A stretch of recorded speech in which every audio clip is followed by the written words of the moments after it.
Bismillahirrahmanirrahim. Assalamualaikum warahmatullahi ta'ala wabarakatuh. Alhamdulillahi rabbil alamin. Wassalatu wassalamu ala rasulina Muhammadin wa ala alihi wa sahbihi ajma'in. Allahumma aghnina bil ilmi wa zayyinna bil hilmi wa akrimna bit taqwa wa jammilna bil afiyati ya arhamar rahimin. Rabbi shrah li sadri wa yassir li amri wahlul 'uqdatam min lisani yafqahu qawli. Rabbi yassir wa la tu'assir wa tammim bil khair. Wabika nasta'in wala hawla wala quwwata illa billahil aliyyil azim. Alhamdulillah, tuan-tuan yang dirahmati Allah Subhanahu wa taala, pada malam ni kita sambung mengenai dengan solat jamak dan juga qasar.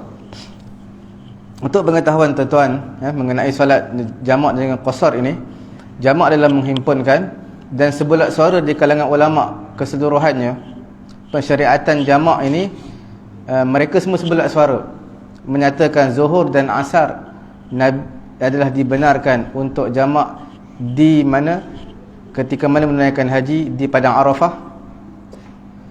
Bagi siapa yang menunaikan haji, semua ulama sepakat perkara tersebut dibenarkan. Jamak takhir maghrib dan juga isyak dalam waktu isyak di Muzdalifah, semua ulama sebulat suara terima. Cuma ulama berbeza pendapat selain daripada dua perkara ini, jamak di Arafah dan juga jamak di Muzdalifah. Selain daripada dua ni, ulama berbeza pendapat. Majoriti di kalangan ulama menyatakan dibenarkan untuk jamak. Mazhab Hanafi dia tak ada jamak, tak ada istilah jamak, melainkan ketika haji je. Sebab mereka ada dalil tersendirilah. Kerana mereka menyatakan innas salata kanat 'alal mu'minina kitaban mawquta. Itu ayat Quran. Setiap sembahyang ini ada waktu dia. Bila jamak ni kita sembahyang sama ada awal waktu, satu waktu diawalkan atau satu waktu diakhirkan. Bila mana Quran sebut setiap waktu itu, setiap sembahyang itu ada waktunya yang telah ditetapkan. Bila sebut tentang Quran, dia lebih tinggi mengenai dengan hadis Nabi jamak ketika safar. Itu semua adalah dipanggil, termnya adalah hadis ahad. Hadis ahad ni hadis yang walaupun hadis sahih tetapi tak sama levelnya dengan mutawatir. Mutawatir iaitu yang paling tinggi lah Al-Quran, dalil Al-Quran. Kemudian ulama Syafi'i, kalau kita lihat yang kita bincang sebelum ini, jamak takhir ini adalah sebelum keluar daripada waktu yang pertama. Sebelum keluar, macam mana nak kata sebelum keluar pada waktu yang pertama? Jamak takhir, kan kita bagi tahu pada minggu yang lalu, niat jamak takhir adalah pada waktu solat yang pertama. Jadi bila waktu solat yang pertama itu, walaupun sempat satu rakaat itu dikira tunai. Mana kalau asar 4.24, 4.22, 4.23 teringat tak niat untuk jamak takhir, maka itu masih lagi dibolehkan untuk jamak takhir. Sekira-kira kalau semayang tu sempat satu rakaat, maka dikira sebagai tunai. Kalau dah tinggal beberapa saat lagi nak azan asar, maka tak sempatlah untuk dia niat jamak takhir dalam waktu yang pertama.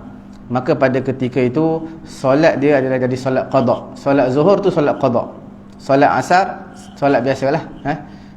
Zuhur tu jadi zuhur qada.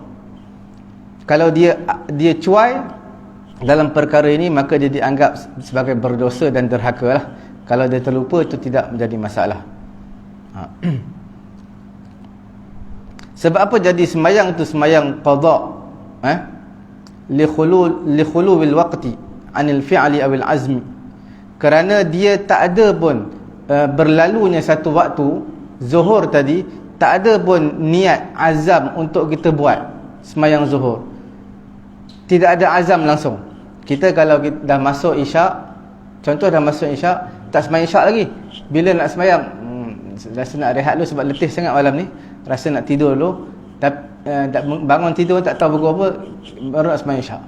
Kalau pukul 12, 12 lah. Kalau pukul 3, 3 lah. Azam nak buat semayang tu ada. Tapi bila mana seseorang bermusafir zuhur dan asar tak niat jamak takhir, maka zuhur berlalu begitu sahaja. Jadi dianggap sebagai derhaka, sebagai orang melakukan dosa kerana berlalunya waktu zuhur tak sembahyang zuhur. tak ada azam untuk melakukannya. Sebab itu ulama Syafi'i menyatakan dalam jamak takhir ini, sebab apa dalil dia yang kita perlu niat pada waktu yang pertama. Dalil mereka adalah kerana bila dilewatkan semayang ni, kadang-kadang kerana jamak, kadang-kadang kerana sebab lain. Bila kita tak tahu nak bezakan dia dilewatkan semayang ni sebab apa, sebab jamak ke sebab lain, maka pada ketika itu perlu kepada niat. Niat ni lah untuk membezakan. Macam mandi lah. Bila mandi ni kita tak tahu mandi wajib ke, mandi biasa ke, mandi sunat. Perlu niat. Macam semayang. Semayang pun tak tahu ni semayang sunat ke semayang fardu. Semuanya sama. Rukuk, sujud semua sama. Bezanya adalah niat. Itu mengenai dengan niat jamak takhir yang kita bincang sebelum ni. Kemudian ulama juga sebulat suara mengenai qasar. Tadi jamak, ulama sebulat suara berbeza mengenai dengan yang berbeza itu adalah ulama Hanafi je. Mereka tak setuju jamak ni. Mengenai dengan qasar ni, sebulat suara di kalangan ulama wajib niat safar. Niat safar untuk qasar solat sebelum memulakan safar. Ialah bila kita nak keluar bermusafir ke Johor ke Melaka ke, maka bila kita nak keluar kita dah niat lah.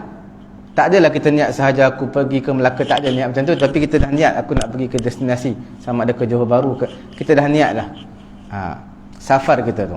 Okey. Dan sebulat suara di kalangan ulama juga qasar solat ini adalah selepas melepasi sempadan lah. Itu sebulat suara di kalangan ulama. Tak ada ulama kata sembahyang jamak di rumah sendiri. Cuma ulama berbeza pendapat mengenai dengan wajib niat qasar pada takbiratul ihram. Niat qasar pada takbiratul ihram itu ulama berbeza pendapat. Dan juga mengenai dengan pensyariatan perubahan niat daripada niat qasar tiba-tiba nak buat 4 rakaat, boleh ke tidak?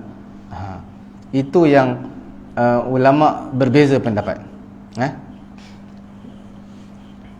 Tuan-tuan kena faham, bila mana ubah niat daripada 4 menjadi 2, semayang 4 rakaat Zuhur, tiba-tiba tengah semayang rasa macam nak pendekkan jadi 2, itu sebulat suara di kalangan ulama memang mereka tak benarkan lah. Mereka tak benarkan perkara ni. Daripada 4 rakaat tiba-tiba nak pendekkan jadi 2, dia qasar, itu tak dibenarkan. Daripada 2 menjadi 4 itu dibenarkan. Kita lihat dulu dalam masalah ulama berbeza pandangan mengenai dengan wajib niat qasar pada takbiratul ihram. Sebab ada sebahagian ulama mereka kata wajib qasar ni pada takbiratul ihram niatnya. Pensyariatan ubah niat tu ulama berbeza pendapat juga. Ulama Syafi'i majoriti di kalangan ulama lah, termasuk mazhab Maliki, mazhab Hanbali, mereka kata asalnya semayang ni memang 4 rakaat, al-itmam, asalnya 4 rakaat. Sebab itu disyaratkan niat qasar ketika mana permulaan solat.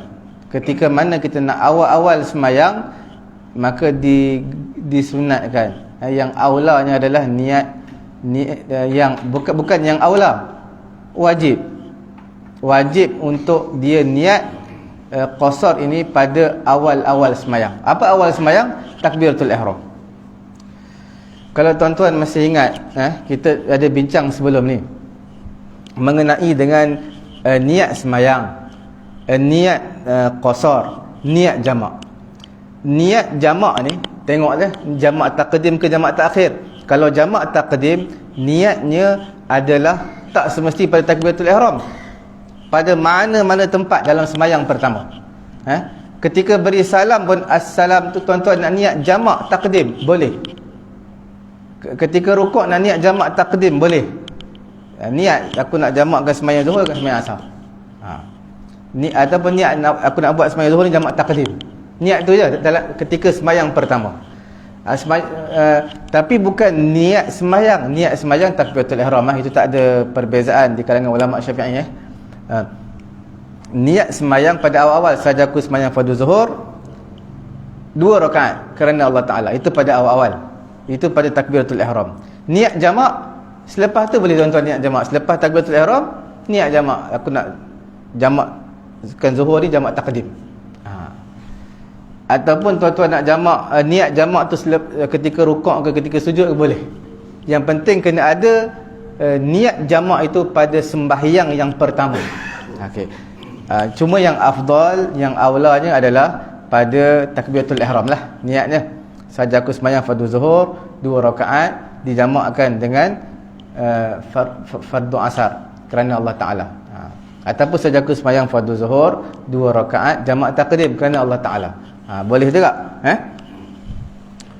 Jadi sembahyang semua ni yang saya bagi tahu tadi adalah perbezaan niat.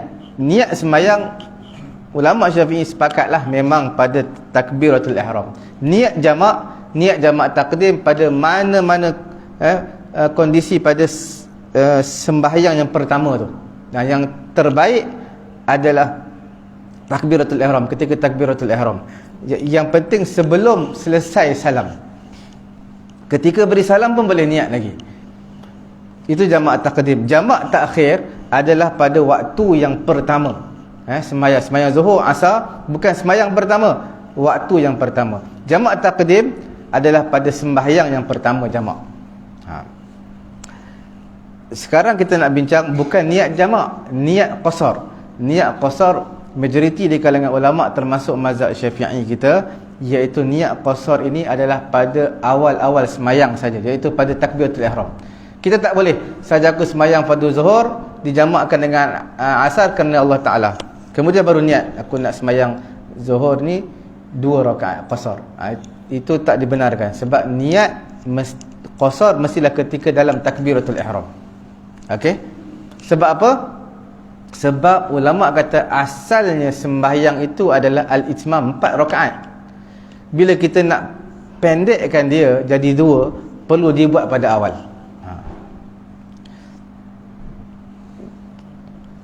Perubahan niat daripada qasar kepada tamam, daripada 2 rakaat nak buat 4. Kita lihat daripada 4 nak jadi 2, itu memang tak dibenarkan lah. Dan niatlah 4 tiba-tiba nak tukar jadi 2, itu sebulat suara di kalangan mazhab tak dibenarkan. Tetapi ulama berbeza pendapat mengenai dengan qasar 2 rakaat tiba-tiba naik jadi 4, itu boleh. Macam sembahyang Jumaat lah. Tuan-tuan niat sembahyang Jumaat, tapi disebabkan tak sempat 1 rakaat pun bersama imam, niatnya Jumaat, sembahyang 4 rakaat. Sama juga di sini, niatnya 2 rakaat, tapi tuan-tuan naik kereta api ke naik kapal terbang ke, sampai dah ke tempat tuan-tuan dan niat qasar, tapi sembahyangnya 4 rakaat. Ulama Syafi'i Hanbali berpendapat seperti itulah. Disebabkan ada perkara-perkara yang mendatang yang tak sah kalau buat qasar. Contohnya niat safar tu kena suci, tak boleh niat maksiat. Dia safar tadi asalnya nak pergi ziarah, tiba-tiba niat dendam, nak bunuh orang ataupun nak merompak. Maka bila bertukar saja niat ketika bermusafir tu, maka tak dibenarkan lagi untuk dia buat qasar. Dia kena buat macam biasa 4 rakaat. Ataupun dia dah sampai ke destinasi, cadang nak duduk 2 hari. Dia pergi balik ke Johor, cadang nak duduk 2 hari. Lah kali tengah-tengah sembahyang dia kata tak boleh jadi, tak boleh 2 hari, kena duduk seminggu. Dah niat dah sembahyang 2 rakaat, tapi dalam sembahyang tu dia berubah, dia kata dia jadi orang yang mukim, duduk seminggu lebih 3 hari, iaitu lebih 4 hari lah, duduk 4 hari, lebih 4 hari. Maka pada ketika itu dia kena sembahyang 4 rakaat walaupun dia niat tadi 2.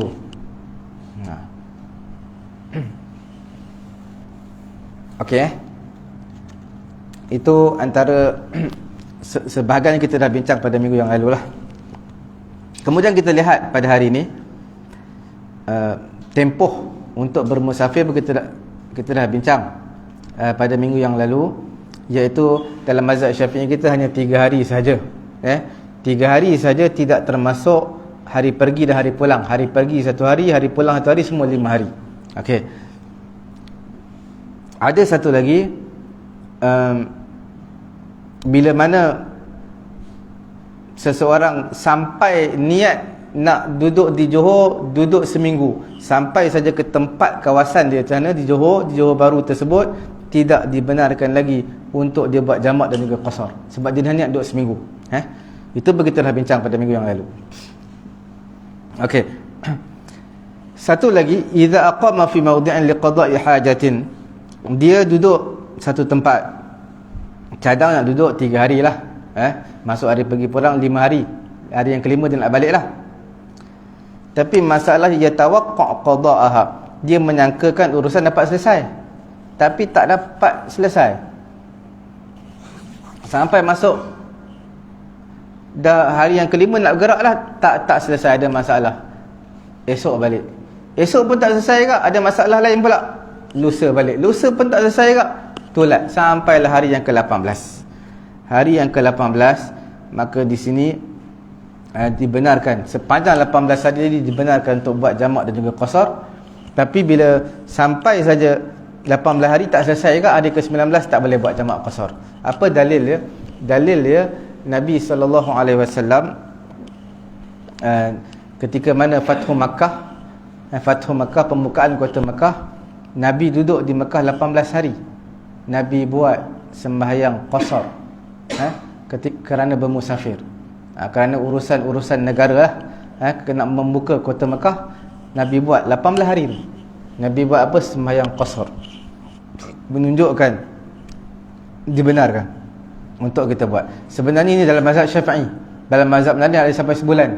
Ada sebagai mazhab yang lain tak letakkan batasan berapa lama, setahun lah boleh buat jamak qasar. Tapi itu bukan Syiah. Syiah memang selama-lamanya terus.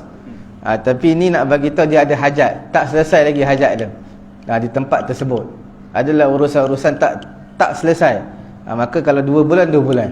Dia ulama sebagai mazhab tak tetapkan hari. Ini kita bincang dulu pada siri yang pertama, siri yang kedua pada sebelum ni, mengenai dengan perbezaan antara mazhab-mazhab. Ada yang kata 2 bulan, ada yang kata antara mazhab Syafi'i itu 18 hari lah. Kemudian hukum qasar mengenai solat qada. Ini saya janji pada 2 minggu yang lalu, tapi minggu lepas tak sempat. Minggu ni insya-Allah pada malam ni harus qasarkan solat yang dah terlepas. Bila dia terlepas? Ketika mana dia bermusafir. Kemudian dia nak qada pun ketika dia bermusafir, maka hukumnya harus. Mana dia dalam perjalanan pergi Johor tak sembahyang Zuhur, tak tahulah, mungkin dia naik bas tertidur sampai masuk asar, ataupun dia terlupa tak sempat sembahyang Zuhur. Jadi dia terlepas sembahyang Zuhur, dia nak qada. Tapi dia qadanya bila perjalanan daripada Johor nak balik Kuala Lumpur, dalam musafir, dia qada 2 rakaat, boleh. Itu boleh lah. Makna dia tertinggal pun ketika dalam safar, dalam bermusafir, kemudian dia qada pun ketika bermusafir, itu boleh. Boleh apa? Boleh diqasarkan sembahyang qada 2 rakaat, itu dibenarkan. Satu isu lagi, dia tertinggal sembahyang, tapi dia singgah sembahyang kat rumah, bukan ketika bermusafir. Kemudian dia nak qada tu ketika bermusafir. Maknanya dia tinggal sembahyang Zuhur kat rumah, mungkin dia tertidur daripada pukul 12 sampai pukul 5. Sedar-sedar dah asar, tak sempat sembahyang Zuhur. Kemudian dia start kereta, dia pergi Johor. Dia kata tadi tak sembahyang Zuhur ni. Bila dalam musafir kita boleh qada. Bila qada ni boleh buat ringkas. Adakah dibenarkan ataupun tidak? Itu gambaran pertama. Gambaran yang kedua, seseorang yang terlepas sembahyang ketika bermusafir, dia dalam musafir tertidur dalam bas, tak sempat sembahyang Zuhur.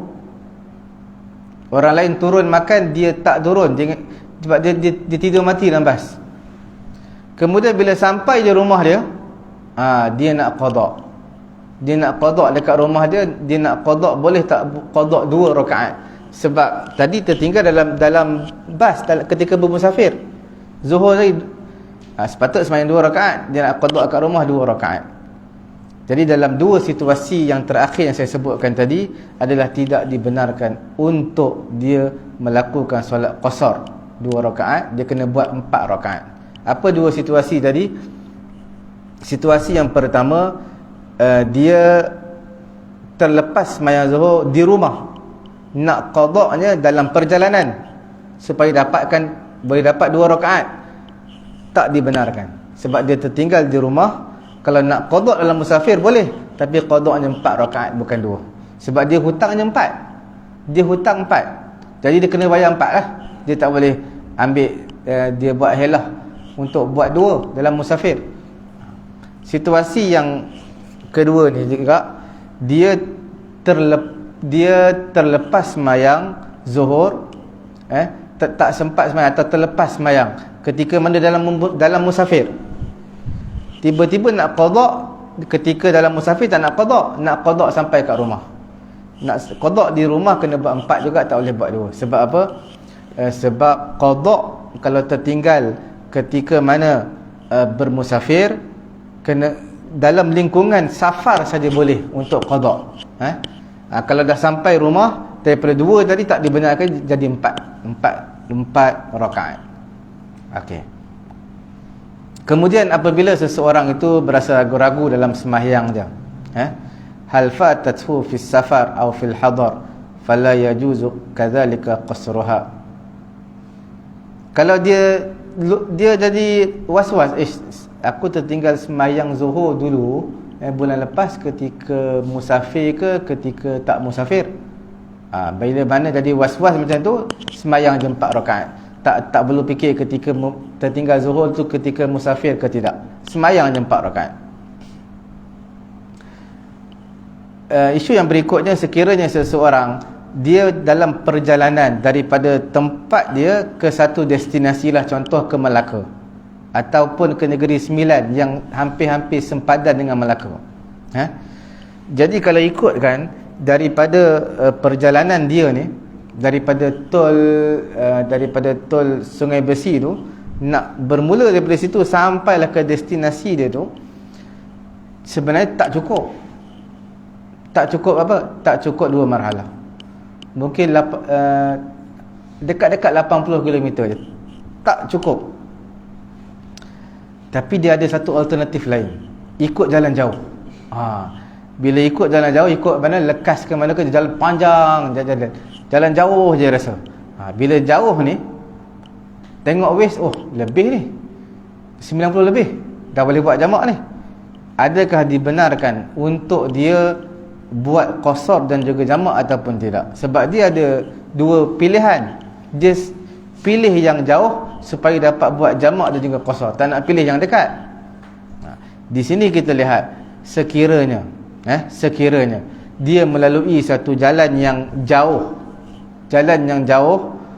kerana tujuan yang baik, maksud dia yang baik. Sebab jalan yang dekat ni jam, sesak sangat.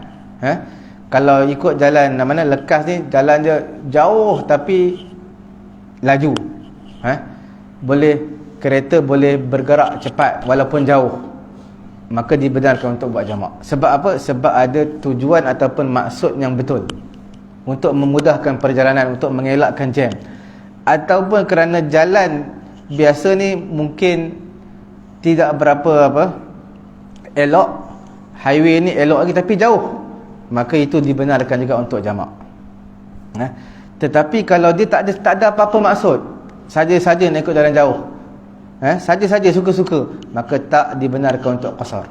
Sebab asalnya perjalanan dekat. Ataupun dia ada juga maksud, tapi maksud dia untuk dapat buat jamak dan juga qasar, itu tak termasuk dalam tujuan yang baik. Maka dia tak boleh buat jamak. Sebab apa? Ada jalan A, jalan B. Sebab apa ikut jalan B tak nak ikut jalan A? Ikut jalan B ni kita boleh buat jamak dan qasar. Kalau ikut jalan A tak boleh buat jamak qasar. Jadi sebab tu saya ikut jalan B, maka tak boleh. Tak boleh apa? Tak boleh buat jamak dan juga qasar. Tak, kalau nak elak tol, bayar tol, dia ikut jalan lama. Ikut jalan lama untuk elak bayar tol, boleh. Kalau lagi jauh lah. Tapi selalu jalan lama ni teruk sikit. Kalau ikut jalan lama jauh, tapi untuk mengelakkan jam dekat mana? Highway, itu boleh. Untuk gelakkan Bayatul boleh tak? Boleh. Duit tak ada. Dua kita. Macam kalau dia pergi tempat yang nak tuju tu, sampai rumah halang. Tapi perjalanan dia tu mungkin singgah tu melebihi 2 malam. Yang nak pergi tu pun bukan bertujuan untuk menjauhkan jalan, tapi ada urusan lah. Adakah kadang-kadang kita dia maksudnya dalam perjalanan ke tempat dia tu dia singgah-singgah. Singgah yang mungkin katalah nak pergi, contohlah pergi ke mungkin Sermat tak boleh lagi. Melaka lah. Melaka boleh. Tak ni maksud saya dia tempat yang nak tuju tu tak sampai 2 malam lah. Sebab dia singgah-singgah. Jadi kita nak pergi ke kata Sermat tak sampai 2 malam. Pergi Sepang lah, pergi Nilai lah, pergi apa. Saya tengok meter dah lebih ni. Tapi dia pergi tu ada urusan. Jumpa orang ni. Adakah dia tertakluk kepada perjalanan yang terus ataupun sebab dia pergi? Dia kalau perjalanan dia, kalau ikutkan tempat dia nak pergi tu tak cukup. Tak boleh buat jamak qasar. Tapi dia kena berhenti 2-3 tempat, dan 2-3 tempat tu agak jauh sikit. Tapi 2-3 tempat tu bukan suka-suka berhenti makan minum tak. Tapi ada urusan dia, maka boleh untuk buat jamak dan juga qasar. Bila dia lebih daripada dia lebih, dia boleh kita katakan 90 lah, 90 apa kilometer, maka dah boleh buat jamak lah. Yang penting dia ada urusan dia, pergi ada urusan, dia berhenti tempat pertama, tempat kedua, tengok cukup, itu dibenarkan untuk buat jamak. Kemudian apabila dia niat qasar, kemudian dia niat pula itmam, nak sembahyang 4 rakaat dalam solat dia tanpa apa-apa keperluan, maka hukumnya harus. Yang kita bincang tadi, dia niat qasar 2 rakaat, tiba-tiba tengah sembahyang dia nak tukar niat jadi 4, dia jadi apa, rajin nak sembahyang 4 rakaat tanpa apa-apa keperluan pun saja dia nak sembahyang 4 rakaat, maka hukumnya harus. Tapi daripada panjang ke pendek, daripada 4 rakaat nak dia tukar 2, itu tidak dibenarkan. Apabila seseorang tu bermusafir, sama ada isteri ataupun anak, dia ikut je ayah dia, ikut je suami dia, dia pun tak tahu destinasi kat mana nak pergi. Tak tahu. Dia kata bawa baju, bawa seluar, semua bawa, tapi nak pergi tak tahu. Yang tahu suami dia tahulah, ayah dia tahu, tapi dia tu tak tahu. Adakah boleh buat jamak ataupun tidak? Maka tak boleh bagi anak ataupun isteri tadi untuk dia buat jamak dan juga qasar.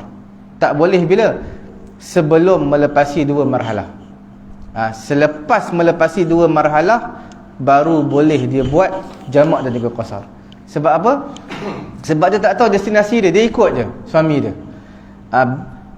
Kalau beza kalau kita pergi, kalau nak bermusafir, sebelum 2 marhalah kita dah boleh buat jamak dan juga qasar. Tapi masalah ni orang yang ikut kita, dia tak tahu ke mana destinasi kita, dia ikut je. Untuk orang ni dia tak boleh buat jamak qasar, melainkan lepas 2 marhalah, lepas 90 km, kalau perjalanan tu 300 km, lepas 90 ataupun 100 lebih, dia dah boleh buat dah boleh buat apa, jamak dan juga qasar. Sebelum tu tak boleh buat, sebab dia tak tahu destinasi nak pergi mana. Melainkan kalau dia tanya suami dia, kalau anak tanya ayah dia, ke mana kita nak pergi ni, ayah dia bagi tahu, suami dia bagi tahu ke sini, maka pada ketika kita dah tahu ke mana destinasi kita, sebelum 2 marhalah dah boleh buat jamak. Kalau tak tahu, jadi cara mudahnya kita tanya je lah. Kalau suami kita tanya, ke mana destinasi kita ni, dia bagi tahu, okey, boleh buat jamak qasar walaupun tak sampai 2 marhalah. Bukan perjalanan tu tak sampai 2 marhalah, maksud perjalanan ke destinasi tu lebih lah. Cuma kita nak katakan orang yang tak tahu hala tuju dia tak tahu ke mana destinasi, dia ikut je orang. Destinasi tu memang lebih lah 90 km, Cuma dia tak boleh buat jamak dan juga qasar, melainkan lepas 2 marhalah baru boleh buat jamak dan juga qasar, sebab dia tak tahu destinasi dia. Okey. Kemudian kalau misalnya orang tu dia ada 2 isteri. Satu kat KL, satu kat Melaka. Dan dia pun dari sistem bergiliran, dan masa sama pun dia berusaha berniaga antara 2 tempat tadi, KL dengan Melaka. So macam mana kedudukan dia di sini pun rumah dia, yang tadi pun rumah dia. So dia tu kan kat giliran tu seminggu kat satu hutan tu kan. So kat situ dia macam mana dia menjamak kasar tu kan, dia dikira hari tu macam mana? Apa perjalanan dia tu? Dia kalau contoh dia memang suami ni dia memang duduk di mana? KL. Bila duduk di KL, isteri pertama pun di sini juga, KL. Jadi maknanya dia mustautin di sinilah. Isteri yang kedua tu di mana? Melaka. Bila isteri kedua di mana? Melaka. Bila dia balik ke Melaka, dia balik ke Melaka, tengok kalau dia balik tu sampai sana, dia kata nak duduk dalam masa 3 hari je. Kalau 3 hari, sepanjang-panjang 3 hari tu dia boleh buat jamak dan juga qasar. Tapi kalau dia kata nak pergi rumah isteri nombor 2 dekat mana? Melaka, tapi nak duduk seminggu, sampai je Melaka tak boleh buat jamak dan juga qasar. Sebab dia bukan kerja sana, dia kerja kat sini. Dia pun memang bermukim di mana? KL, suami ni. Cuma pergi ke sana tu sebab atas dasar isteri nombor 2. Mungkin seminggu isteri pertama, seminggu isteri nombor 2. Seminggu isteri pertama, seminggu isteri nombor 2. Macam tu lah. Untuk 3 hari dia ada Ustaz. Kalau lebih daripada 3 hari tak boleh ke? Dia 3 hari tak termasuk hari pergi pulang. Kalau masuk hari pergi dan balik, 5 hari lah semua. Macam kita bincang sebelum ni, kalau dia pergi hari Jumaat, pergi ke Kedah hari Jumaat, sampai Kedah petang Jumaat tu, itu belum dikira lagi. Esok Sabtu dikira 1 hari, hari Ahad dikira hari kedua, hari Isnin dikira hari ketiga, hari Selasa tu baru dia nak balik ke Kuala Lumpur balik. Jadi 5 hari ni dibenarkan untuk jamak dengan qasar. Lebih daripada tu, kalau sampai saja di Kedah, dalam perjalanan tu kita dah niat dah, aku nak duduk Kedah ni seminggu, nak balik hari Rabu, pergi hari Jumaat, nak balik hari Rabu, sampai kat Kedah tak boleh buat jamak qasar. Memang tak ada term boleh buat lebih macam contoh Nabi buat jamak asal 8 hari Terus 8 hari. Kalau Ustaz pernah cerita ada sampai sebulan. Dia yang mazhab Syafi'i kita, kalau ada keperluan, ada hajat, 18 hari saja. Dalam mazhab yang lain ada yang kata sampai sebulan ataupun lebih.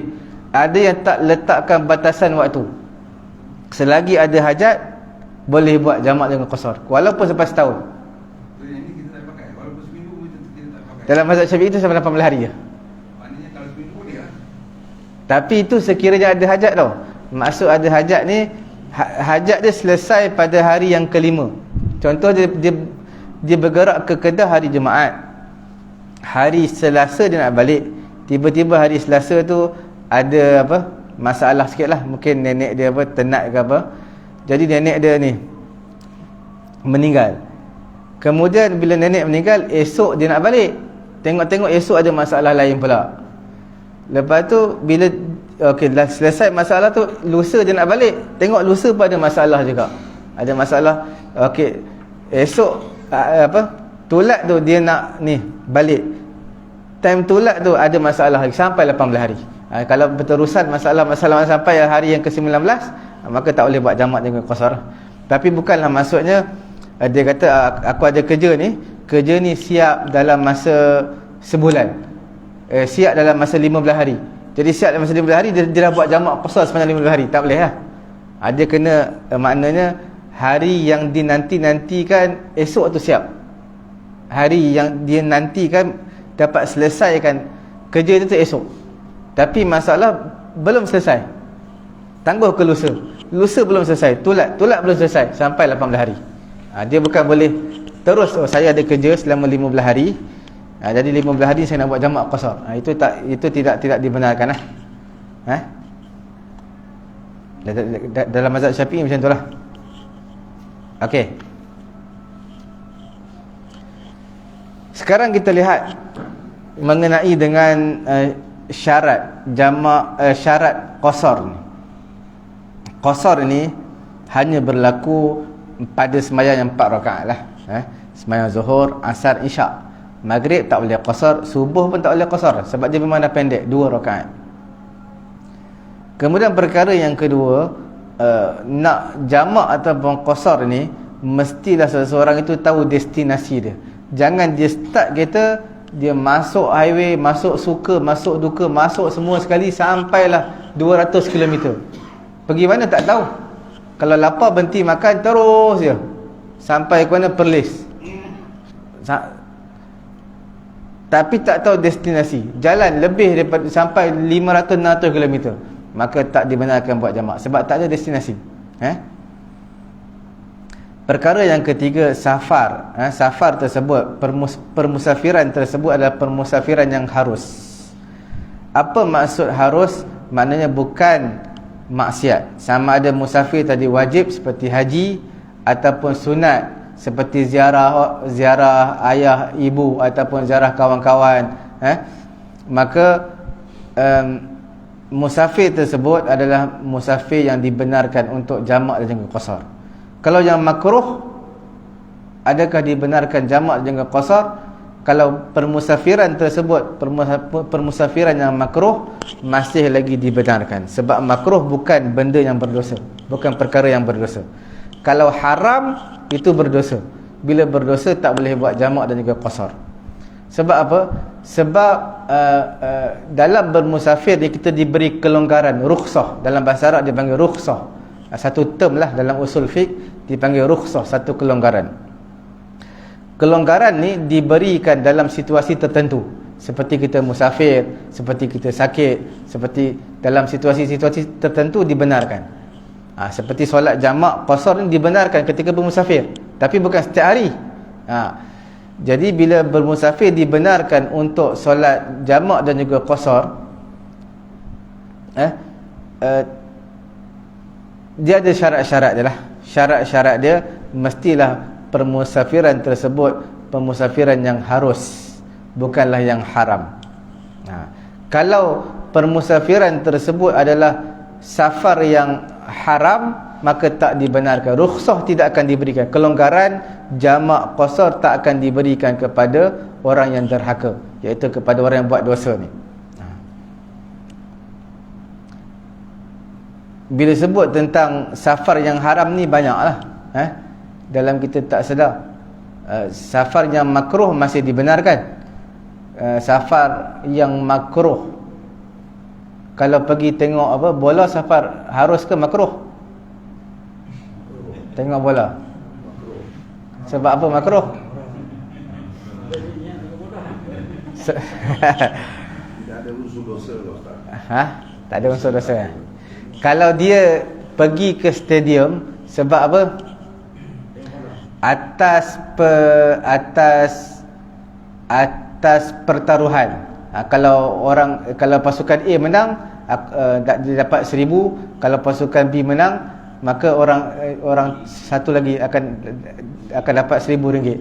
Maka musafir tersebut haram sebab judi. Walaupun dia tengok bola, tapi atas pertaruhan, maka tidak dibenarkanlah untuk jamak dan juga qasar. Jamak dan qasar yang haram, perjalanan musafir yang haram ni banyaklah. Antaranya isteri, bila gaduh dengan suami, dia balik rumah mak ayah dia, tak bagi tahu pun suami dia. Dia start kereta terus balik mana? Johor. Start kereta balik Johor.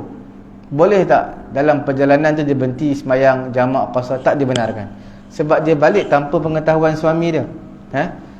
Kemudian dia gaduh, dia terus balik.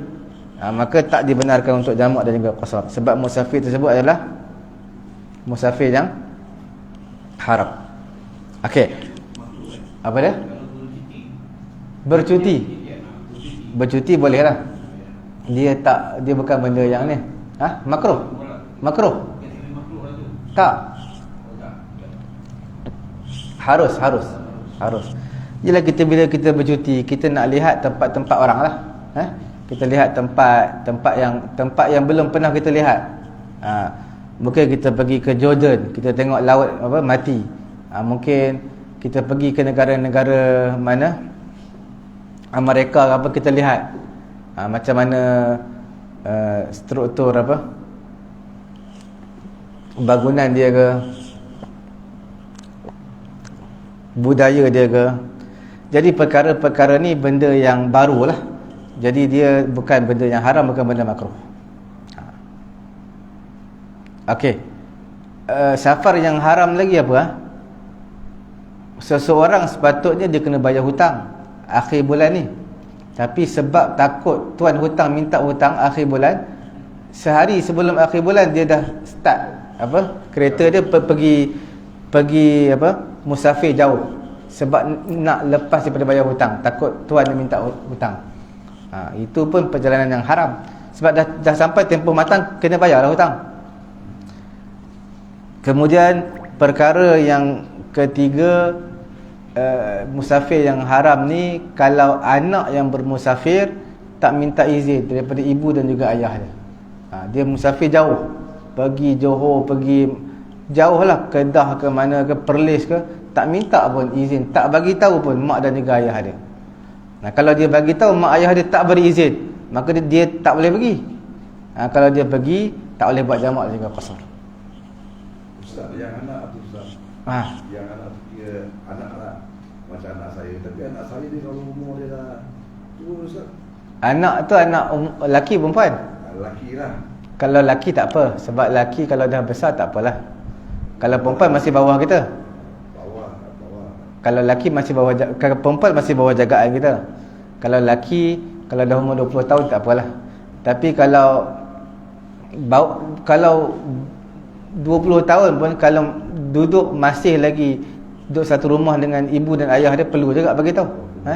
Sebab nanti bila sampai 1 pagi pun belum balik rumah lagi, mak ayah mesti risau. Bila risau, dia mulakan perjalanan yang jauh tanpa sebarang pemberitahuan kepada ibu dan ayah, satu perkara yang berdosa lah. Kemudian musafir ini, ada musafir yang haram dalam perjalanan, ataupun musafir yang haram dengan perjalanan. Dia ada dua perbezaan, sama ada bis safar ataupun fis safar. Mungkin perkara ni kita akan bincang pada minggu akan datang lah.